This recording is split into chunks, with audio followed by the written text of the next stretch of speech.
Hey everyone, in this video I'll show you how to cancel your subscription to ElevenLabs. In order to do so, first off, here we are in elevenlabs.io and we're all logged in. What we're looking for is at the bottom left hand corner. If you see where your account icon is, you can go ahead and click on that.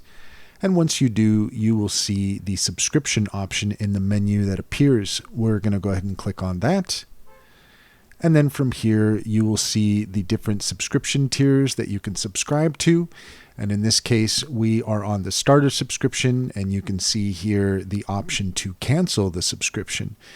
We would go ahead and click on that to cancel the subscription and then go through whichever remaining steps in order to complete that. And that's all there is to it. If you found this video helpful, please leave a comment and like and subscribe for more helpful tips.